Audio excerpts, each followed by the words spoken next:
Hello! This is Yun. This is Yoon. This is Charity. This is Unity. This is the Yunity podcast. And today we're going to be talking about the most important things that we learned in Bropa's Ed to 11 class and things that we have thought of to maybe enhance the class and make it a little bit more effective. Yeah.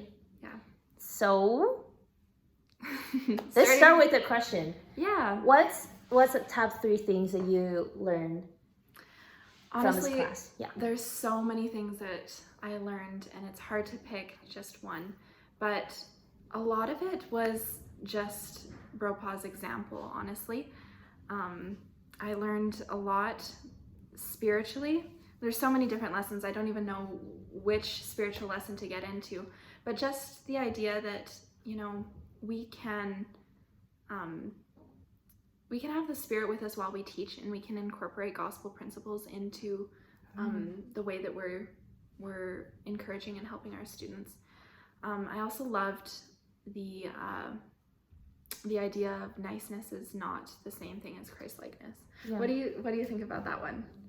I think it's really cool because I remember before Bropa said that niceness is not as good as Christ-likeness. Mm-hmm. Is that I remember he asked us, would you rather be nice or be honest?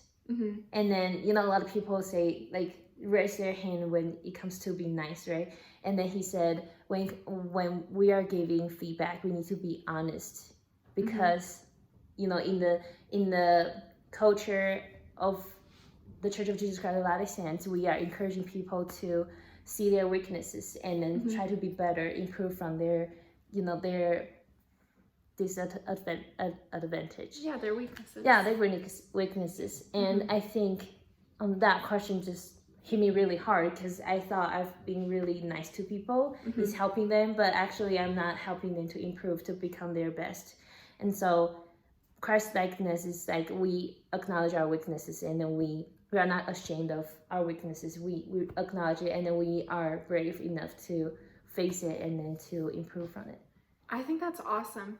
I liked what you said about remembering specifically how Bropa introduced that idea. Yeah. Right? It wasn't that wasn't just a lecture that he gave us. That was mm-hmm. very a very specific memory that you have of him asking us those questions and mm-hmm. then us talking about it.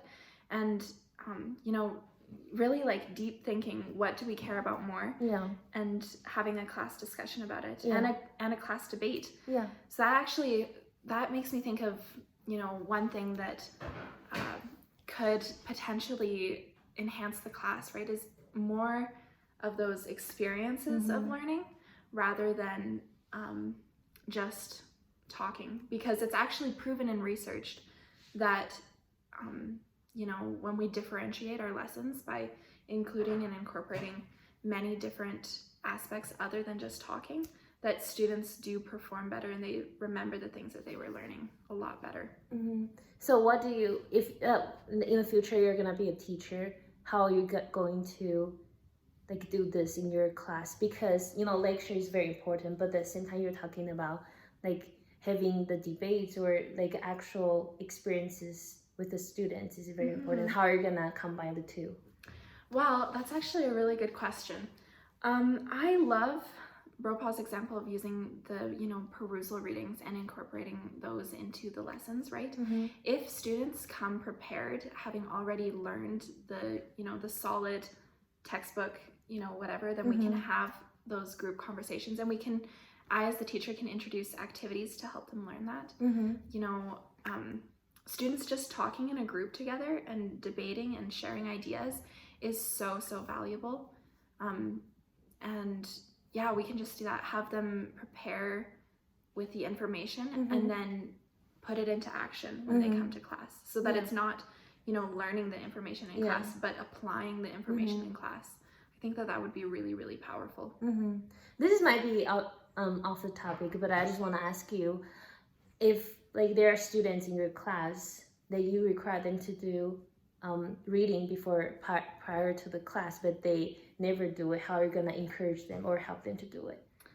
I think that there would be some like, I don't know, intrinsic motivation as they see other classmates participating and seeing them collaborate together.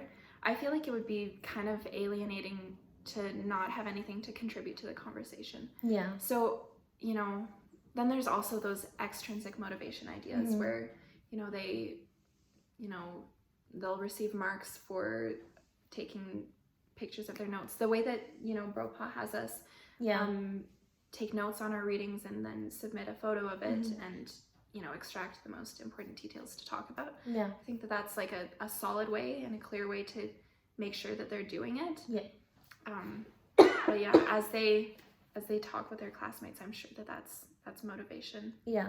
I also love how BROPA, he before every oral exam, he excuse me, he asks the class who didn't do the reading to come up, you know, talk with BROPA. What's the reason behind not doing the reading, and if it's reasonable, then you know you can still do it, and then BROPA will understand. I think that's just something that I want to do to my class in the future, because I don't know, because I remember BROPA talked about, you know, giving students chances to make out their mistakes or to get to understand the materials they don't understand, instead of just giving them a fail or a 0 on their exams and then have them move on to the next level.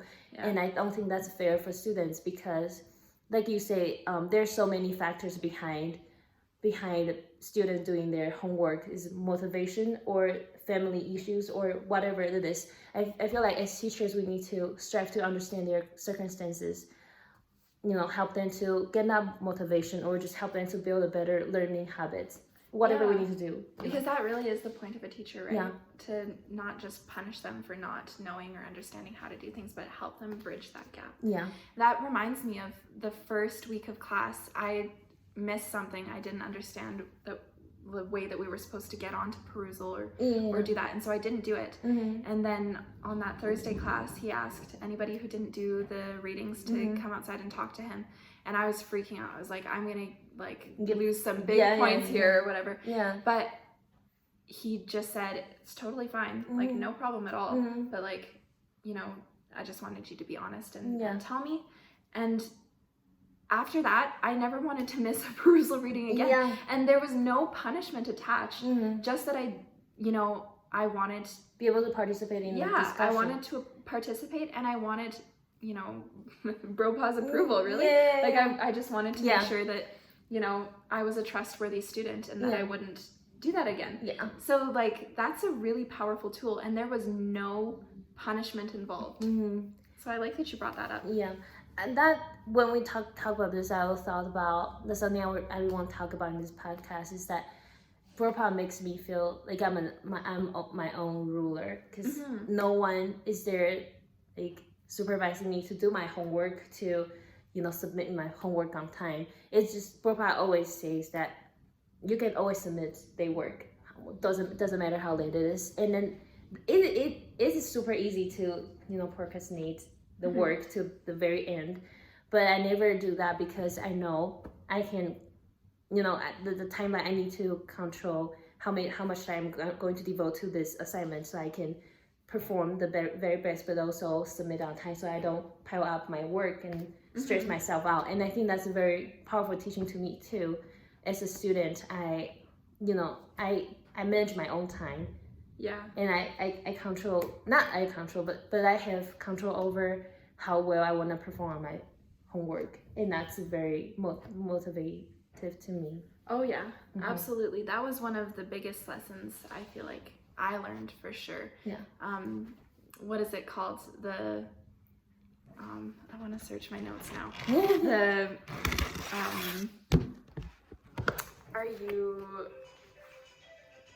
Is that like external or external locus of control versus internal locus of control, that you have control over your own circumstances, and that, your success, you know, the growth mindset, right? Keeping that idea that you are in control of your life. And that's awesome that, you know, not only did BROPA teach us that, like, you know, tell us about it, but he really like drove it into our like habits, right? That we, you know, have control over our circumstances. And it's been a difficult course, like definitely it's been hard work. There's a lot of work to do, and it's really valuable work, but you know, I thought that I can do as good as I want to do. At the beginning of the semester, I even thought that I might want to drop this class and retake it again when I'm off track, so I can devote all my time into this, because you know, we have a project every week, and they're not like small projects. Some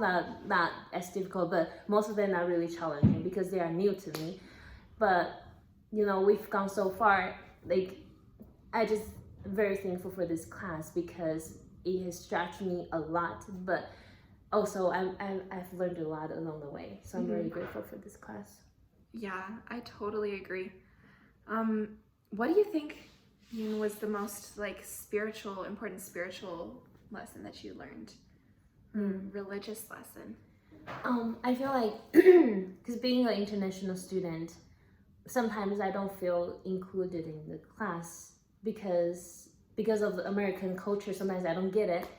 But I feel like being in Bropa's culture, Bropa's class, I feel like I'm included in like every class, because he just so, you know, I wouldn't say he's loving, because he just like, you know, like a very, I don't know how to describe him. Anyway, he just like makes sure that everyone is involved in this class, and like it doesn't matter if you make a comment in the class. He's a warm demander. Yeah. He's a warm demander, and then he like always makes sure to answer your questions, even though he like over the topic, or he doesn't have enough time to cover everything he wants to cover. But you know, like everything that you need from him, he's always so eager to fulfill that, to give it to you. To give it to you. And then he always remembers his like promises. Like if he said, oh, I'm gonna send this in the chat, he does it. Like, or like, oh, we're gonna talk about it next week, and he does it. And then I just think that's such a good example to me. I want to be that kind of teacher. Students feel, you know, like you can count on him. And then you feel safe to talk about him with everything. Bropa is definitely an amazing example of a Christ-like teacher. And not only just like teaching in a classroom, but in every like way that, you know, a teacher teaches. So like, you know, as a mother one day, and as a friend to others, and in my callings, right, that I have integrity, that I can be counted on, and also that, you know, this is another important thing that he taught, I'm remembering now, but I'm on the side of who the student can be, not on the student's side, right? I'm on the side of their potential and who I know that they can become, right? I feel like that also takes a lot of like of faith to believe students they can do that, because sometimes if we focus on too much like what student can't do, and we feel discouraged, and we feel frustrated, and then we just give up on them. But that's not fair, because everyone deserves their own way to learn. Like you remember we were talking about different ways of learning in one class, and that just really opened my mind. Like there's no like certain, like you can't just classify someone that, you know, is perfect for this style of learning, because everyone's different and the time changes. And so I feel like as teachers we really need to like put that effort in getting to know our students, and then, you know, help them provide the tools that works best for them at that time. Yes, absolutely. That also reminds me of like one of the biggest like shockers that I had in class was that idea that learning styles aren't a thing, like tactile learners or visual learners. Like that was so crazy to me. But it was kind of powerful to realize that any student can literally learn in whatever way, you know. It's just, you know, we can't confine ourselves to that one thing. And it's honestly, it's actually a little sad that we confine ourselves to that, because it's not like close-minded and you not willing to try other ways of learning, because I'm set in this way. We have like immense potential, and you know, not just in the classroom, but in every aspect of the word. Like we have great potential in confining ourselves, like saying that, you know what, I can't learn that way, or even that, you know, external locus of control, like you know what, my home life, and you know, I'm really busy right now, so it's just not gonna work out. You know? Like that idea that we have the power to make of ourselves anything that we want. You know? And I think Propa is very good at, I don't know, setting high expectations for us, and I think that's really good to me, because sometimes I belittle myself and I think I can do things that that's out of my ability. And I just think that every time when I go to this class, I want to do more. I want to impress myself. You know, just that feeling, just very incredible. And I don't know if when you become a teacher, how, like, what's the key to make students that motivated to do your work, the work you're assigned them to do? That's always been my question. I think that, you know, that idea of high expectations but high love, right? We need to make sure that students feel challenged, and students actually, they love a challenge. They love, you know, to feel stretched and like they've accomplished something big.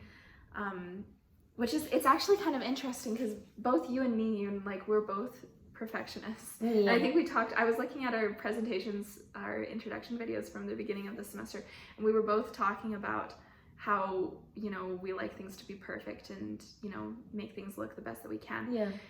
But one of the things that I've learned in this class is that I don't have to be a perfectionist to do well. Like, I don't have to make everything perfect. I can do my best. And it's funny, because perfectionism would sound a lot like that, you know, internal locus of control. However, as I've given up on trying to be perfect, I feel like I've been able to take more control over myself, you know, like I've developed more of an internal locus of control as I've dropped the idea that everything needs to be perfect. I think that's really true, because sometimes we just overstress ourselves too much, and that's not necessary. If we like kind of let go of the stress or the perfectionism, and we actually do better. And we just, you know, like, give all of us to whatever we're trying to do, and just, you know. I like that. I like that idea. Yeah, that's so interesting. So what do you think we could potentially change about the class to make it more, you know, effective? I've thought of a couple things, but the biggest thing, I think, because I think the lab hours can be beneficial, but I think if there's more instructions to the lab hours will be more effective. For example, the one time that I went to lab hours, it was really good to be surrounded with all the people that are doing the same assignment. It was really nice just being that mode, just do in that environment. Environment. That was really good. But at the same time, I noticed that there was there was a TA, but the TA was not from our class. And I didn't know the TA that well, and so I didn't know how to reach out to her. Or I just think it would be really nice to, if I were the teacher, to manage this lab hours, I would have all the TAs be there, and just, you know, like, checking the students instead of waiting for them to ask you questions. Because I think that interaction really just create that environment more, and I just love that interaction between the TAs, the teachers, and the students, and I think that would help each student to act, you know, be more active in their learning. I was actually talking to Bropa the other day, and he said how our TA Emma, she knows the course inside out and backwards. Like, she knows a lot of really good, important, valuable things about, you know, Ed 211. So it would be so great, not just for us, but for her to be able to have her share that knowledge, you know, and put it into action, because, you know, just like us, Emma's an aspiring teacher and any of these TAs, any experience they can get to share their knowledge and help build student stuff, I think that that's really effective. That's a really great idea. Yeah. Speaking of that, we were talking about this before the podcast that because Bropa has so much going on in his life, like he's involved in so many things. He could like try to give some of the weight to his TAs. Yeah. Like have them, because in a class period, I noticed that Bropa would give some time to the group presenting time, but also he like saved some time for himself to cover some things. But I think just like you said, we can hear from like a different perspective, like from TAs, from different students, or from like different professors, and just to give that weight to other people. So it's just like diverse our the knowledge and the information in the class. Yeah, I think that's a really, really, effective idea. And what we were also talking about was this idea that in the church, we have leaders and we have teachers, and they're expected to delegate. And that's not because they're lazy or because they can't handle everything. It's because we need to give responsibility to others to help them grow, and we need to give others responsibility to help us grow. So that as we delegate, as we give others responsibility and help them and lift them up and help them become leaders on their own, we're lifting ourselves up. And then when we receive responsibilities delegated to us, we're growing, we're achieving more, and we're able to accomplish more overall. And Bropa does a great job of, taking on so much and teaching us so much. But, perhaps like if he were to delegate a little bit more, he could take the time that he has and just, pack more into it, make it more like, I don't know, like nutrient dense sort of thing, like where it's the time that he has, he says the most important things, and then, other TAs and the group presenting, we're able to share like the other things that are useful to help in accomplishing the projects and stuff, right? So speaking of that, just like the same thing, we were talking about a Bropa could, because I feel like the group presenting, they can be kind of dull, like sometimes. I feel like we were just rephrasing the assignment requirements from Canvas to the class, and sometimes it can be kind of boring and not very effective. And I also noticed that Bropa always saves some time for himself to cover some deeper conversations. But I think it would be fun, or it would be like more interesting if he could talk with the group that what he wants to cover with the group, and then they can like come up with the plan how the group can achieve that goal in the class, instead of Bropa always takes that big role of like leading the big conversations, because he can assist in that conversation, but I feel like it'll be more beneficial for the group who is teaching to have that like a more deep learning and conversation, and learn how to handle that conversation. I think that's fantastic, and it's hard because like I almost want to be like, no, I want Bropa to like I get it, everything the way that he's doing is so perfect. But at the same time, one of the things that I was researching when we were getting ready for this podcast was that the highest level of learning is self-developed. So like a teacher who facilitates learning is more effective than a teacher who just preaches the information, who just gives it to the students, right? And it's kind of funny. The article that I read was from Edutopia. It was talking about how students they love lectures, and when surveyed, almost every student said that they liked lectures more. But when it came down to the research and the actual testing of it, students who had more active learning, like who had more hands-on experience and group projects and that more active classroom environment, they did significantly better on tests. So as much as I actually love being able to listen to Bropa, it's a very passive form of learning. And I think that we could remember the things that we're being taught a lot better if we had a way to internalize it through our actions, right? Yeah, I totally agree. So if you were to like sum up the class and then over your learning, how will you phrase it? Sum up Bropa's class And then and my learning. Like, because we are hitting the end of the class, like the semester is about to end, how are you gonna sum up like the learning in the class and what you learned from Bropa?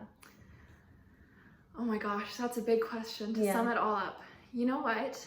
I learned so many things, but one of the biggest things that I realized was that, you know, more than anything, I'm going to remember how I felt in Bropa's class. You know, I'm going to remember how I felt challenged, but I also felt so like enthralled with every class. I just never wanted it to end. Like I was just amazed every class by the things that Bropa had to say.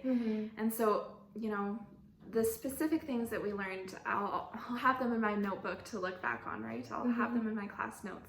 But more than anything, I'm going to remember that feeling of being in his class and being uplifted and feeling also empowered, like being so excited to become a teacher. Yes.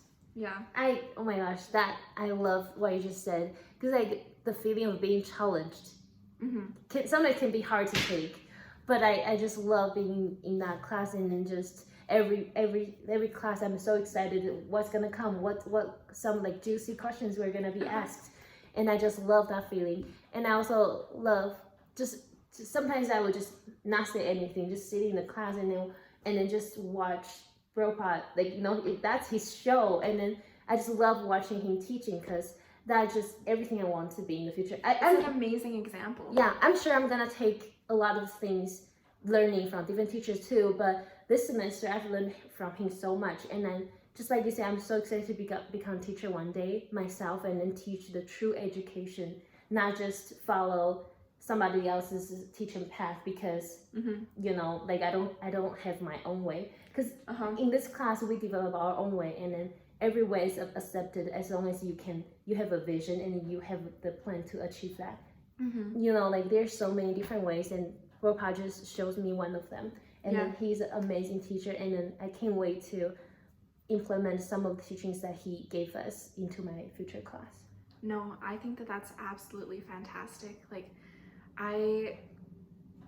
that's one of the biggest lessons, actually. I think the most significant thing that I'm going to take away from this class is that idea that, you know, we can change things up. Like we don't have to just follow the way that our education was. We don't have to just, you know, go with the flow. Like we can literally change things, and we can follow the research. Yeah. Like we can take evidence-based learning strategies and implement them in the classroom, even if they're not, you know, the norm right now. Exactly. I love that. And I think it's also funny because both you and me, we came from different, you know, cultural backgrounds, right? Yeah. I went to school in Canada and Brazil, and you went to school in Taiwan, right? Yeah. So like, you know, we've gotten both of those experiences. The values. Yeah, we've seen so many different things, and then coming back and learning this as well, like learning that, you know, all of that was valuable. Like it was great. We learned a lot. Yeah. But now we can move on and we can create something even bigger. Yeah. I just love this class. I don't know. Yeah, I think it's been super, super effective. Yep. Is there anything else that you want to talk about? I just want to say thank you to this class, and then the teacher Bropa. Like he's been trying really, really hard and trying his best to help us to succeed and then get the most from this class. And I'm just really grateful to be enrolled in this class and be one of this community.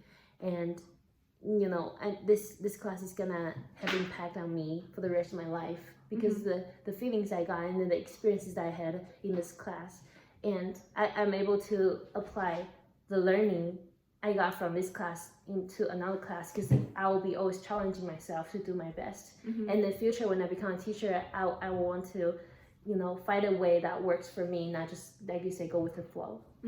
And a way that works for the kids, right? Yeah, I totally 100% agree.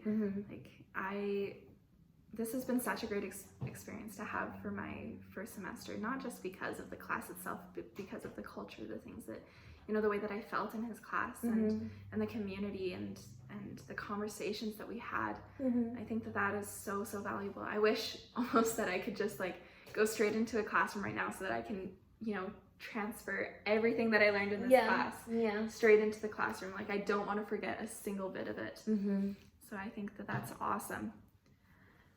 So yeah, I think that's a wrap of the podcast. Yeah. Just some extra things if you're interested in learning a little bit more. I'll link the articles that I researched. And do you have any that you'd like to share? Not at the moment, because I found the data from the survey. So yeah, we've got the survey data and that, and yeah, thank you for listening to our podcast, our Yunity podcast. Yunity podcast. Okay, right. bye-bye. Bye.